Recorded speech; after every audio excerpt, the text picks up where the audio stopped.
I was 11 when this happened. To this day, my parents don't know. I still don't know how to tell them without sounding crazy. We lived in a small barangay in the Philippines, the kind of place where rice fields stretch forever and coconut trees lean toward the sky like crooked fingers. Our house sat at the very edge of the road, just before it turned into a dirt path leading to the river. Beyond that, nothing but fields and trees and silence. People here had rules. Don't whistle at night. Don't point at old trees. And never, ever open the door after dark. Kids were told that all the time.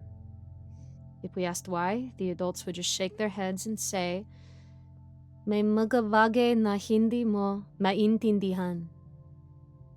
There are things you won't understand.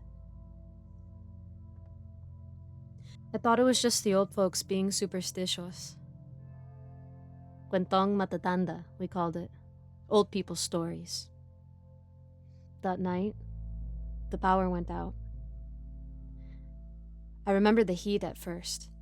It was the kind of heavy, sticky heat that clung to your skin and made the air feel like a blanket. The kind of heat that turned darkness into something alive. No lights, no fan, no TV. Just the sound of crickets and distant dogs barking at nothing.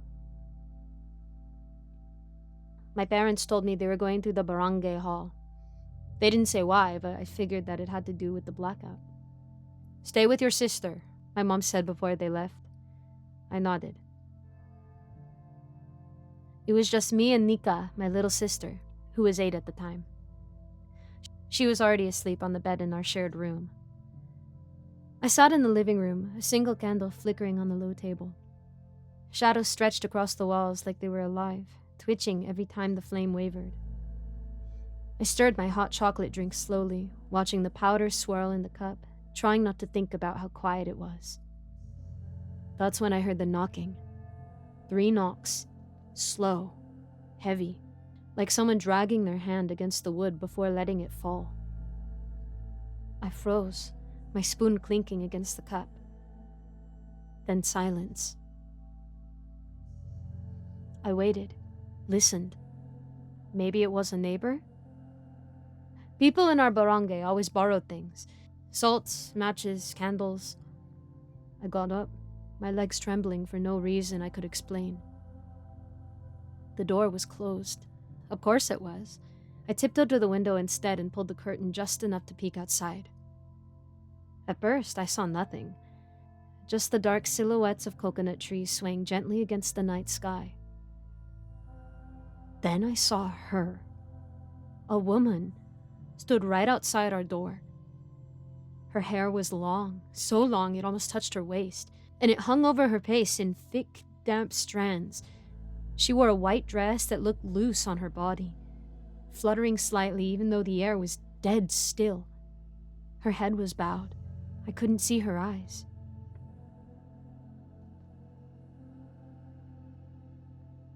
"Buksan mo ang pinto, anak." "Open the door, child." Her voice was soft, calm. I gripped the curtain tighter. Who are you?" I asked. My throat was dry. "I'm your Tita Liza," she said without lifting her head. "Your mama sent me. There's been an accident." Tita Liza. The name didn't sound familiar at all. I don't know any Tita Liza," I whispered. The woman tilted her head slowly, and that's when I saw her mouth. Her lips stretched into a smile that went too far, pulling unnaturally toward her cheeks. "Of course you do," she said. "I'm family." Something in my gut screamed at me to move away, to run, but my legs felt glued to the floor. Her voice sounded wrong. It sounded like it was trying too hard to sound right, like someone reading lines from a script. And then she said it. "Open the door, Leo." My heart stopped. I never told her my name. My chest felt tight, like my lungs were collapsing. That's when she lifted her head. The candlelight from inside the house caught her face for just a second. And I saw her eyes. They weren't human. They were black and shiny, like pools of oil. Her smile didn't fade. It widened. The knocking started again, louder this time. The door rattled in its frame. "Open the door, Leo. Your mama is dying." I ran. I didn't think. I just ran to the bedroom, grabbed Nika by the arm, and pulled her from her bed.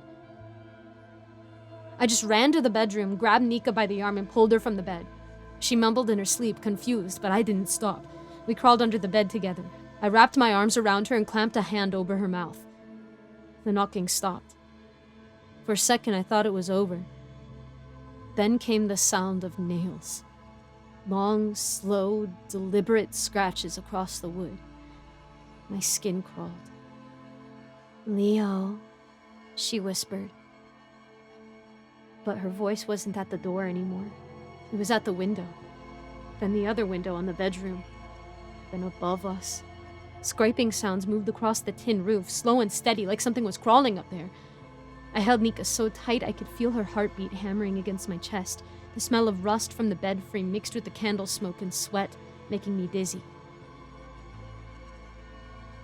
"Leo."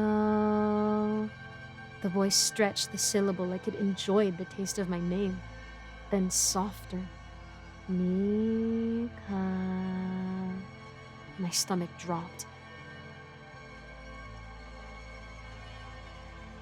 I don't know how long we stayed like that. My arms went numb, my chest burned from holding my breath. Minutes felt like hours. Then, silence. No voice. No scratching. No knocking. Just the distant hum of crickets. I waited longer, listening, until my ears ached from the effort. Finally, I crawled out, my legs shaking so bad I thought I'd collapse. I checked the windows. Nothing. The door was still closed.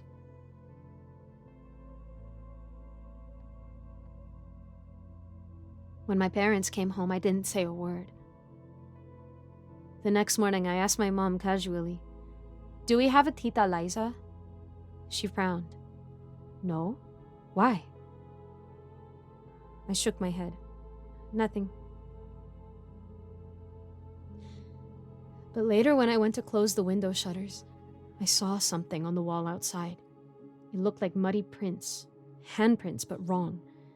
The fingers were too long, and they didn't stop at the bottom. They went up, all the way to the roof.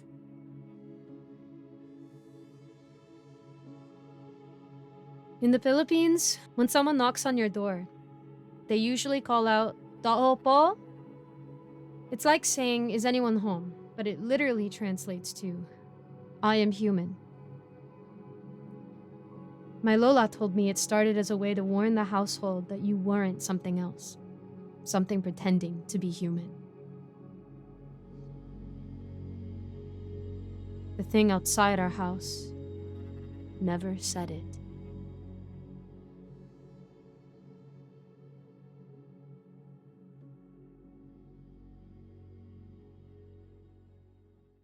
Thank you so much for listening to my narration of this wonderful story. Don't forget to support the author, which I have linked in the description, as well as the original story. And I just want to give a quick shout out to my patrons, Scott, Old Penguin, Ellie Hutmeyer, Mr. Sankofa, Austin My Love, Rinku Star, William Hartley, Cupcake Hips, Alonzo, Icy Narrates, Jesse Hartley, Eric Cifuentes, Lawrence Wallen, and Melissa Perez. I also try to link a different charity or a different cause every month and maybe a little more. So don't forget to check out the description to support the author of the story you just listened to and to maybe help somebody else out, even if it's just $1. As always, if you guys have a prayer request, please let me know in the comments, shoot me a message on Discord. I would love to know how I can be praying for you. Thank you guys so much. God bless, and I'll see you in the next video.